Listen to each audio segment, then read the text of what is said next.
Would Hillary Clinton ban guns in the United States? She apparently supported the idea last Friday, but then supposedly dismissed it 3 days later. It tests the difference between an on and off teleprompter candidate. During an October 16 town hall meeting at Keene State College, a questioner asked Clinton if we could follow Australia's lead and ban handguns. She replied that the nation's confiscation of firearms was a good example and was worth looking at when formulating U.S. gun policy. Here's more of her unguarded moment answer. You know, Australia's a good example, Canada's a good example, the UK's a good example. Why? Because each of them had mass killings. Australia had a huge mass killing about 20 or 25 years ago. Canada did as well, so did the UK. In reaction, they passed much stricter gun laws. In the Australian example, as I recall, that was a buyback program. The Australian government, as part of trying to clamp down on the availability of weapons, offered a good price for buying hundreds of thousands of guns and basically clamped down going forward in terms of having more of a background check approach, more of a permitting approach. Clinton went on to say about such a proposal, it would be worth considering doing it on the national level. And what is this idea so profound it's worth considering? As Business Insider's Christina Stubbins explained. 11.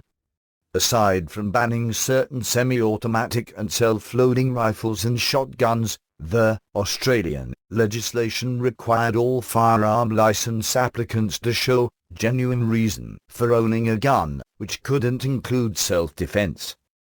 Aside from the National Firearms Agreement, Australia still had to remove the guns then on its streets and instituted a mandatory, federally financed gun buyback program.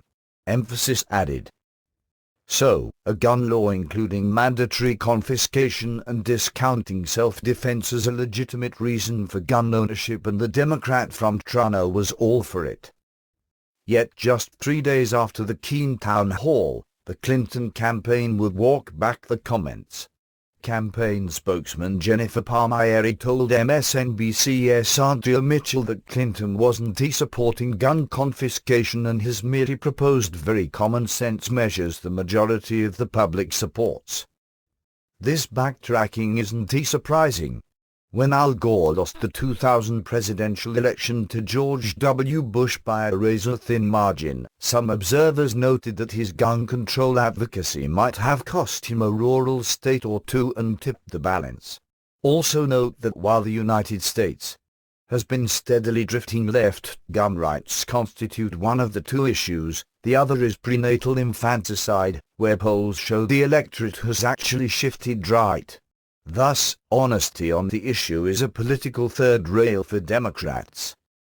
The problem with the prepared statement Clinton's denial of the from-the-heart Clinton's comments is not just its obvious damage control nature. It is that the Australian model is much admired on the left and is precisely what a keen observer would expect Clinton to believe. As the aforementioned Stubbins put it, the Australian changes remain the gold standard for advocates of gun control today. So not surprisingly, other prominent politicians and media outlets see this gold as supposed glitter. NBC News wrote in Oct. 2-piece shilling for Australian-like changes, and in it quoted Clinton's ex-boss, President Barack Obama, who has been frustrated in his attempts to tighten gun control, praised the Australian reforms in the days after the Charleston massacre. When Australia had a mass killing, it was just so shocking the entire country said, "Oh, we're going to completely change our gun laws," and they did. And it hasn't happened since, he told comedian Marc Maron. Yet the reality is that whether the Australian model or some other, gun control does not equate to crime control. Here are some firearms facts generally overlooked by the media. As the Federalist wrote in September, manslaughter, sexual assault, kidnapping, armed robbery, and unarmed robbery in Australia all saw peaks in the years following the ban, and most remain near or above pre-ban rates. Suicides in Australia are at a 10-year high. The Australian murder rate declined substantially post-ban, as Australians' number of legal firearms decreased. Yet the US murder rate also declined substantially during the same period, as Americans' number of legal firearms increased. Obama recently stated that no other advanced nation experienced our level of mass killings. And true. In terms of mass killings relative to population, the United States actually ranks behind 5 nations, including Norway and Finland, which both have firearms regulations labeled restricted. While the United States is portrayed as a Wild West, it actually ranks only 98th in homicide rate among 194 nations, placing it in the bottom 50%. A recently publicized gun study, conducted by 2 criminologists and published in the Harvard Journal of Law and Public Policy, found that there is a negative correlation between guns and violence.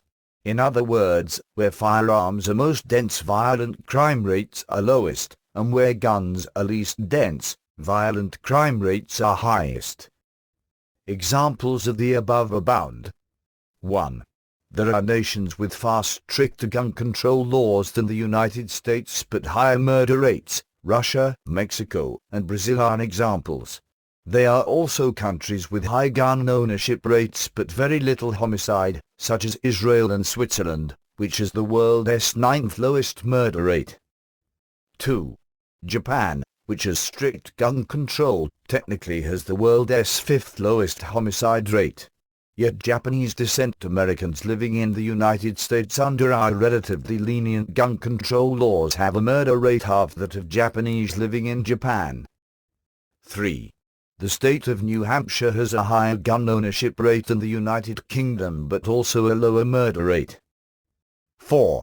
As Dr. Thomas Sowell wrote in 2012, the rate of gun ownership is higher in rural areas than in urban areas, but the murder rate is higher in urban areas. The rate of gun ownership is higher among whites than among blacks, but the murder rate is higher among blacks. Demographics appear to be the greatest influence on murder rates. One reason the US rate has declined in recent times is that the proportion of the population represented by young people, the age demographic most criminally inclined, has also declined. What has not declined is the simmering but often secret gun control zeal of the left. It doesn't bubble to the surface much during election time, but elective office security can loosen lips. As Senator Dianne Feinstein said on CBS TV's 60 Minutes on February 5, 1995, while commenting on the incorrectly termed assault weapons ban, "If I could have gotten 51 votes in the Senate of the United States for an outright ban, picking up every one of them, Mr. and Mrs. America, turn them all in, I would have done it. I could not do that. The votes weren't here. But if and when the votes are there, it will be a different story. Leftists simply don't believe in Second Amendment rights no matter what they say on the campaign trail.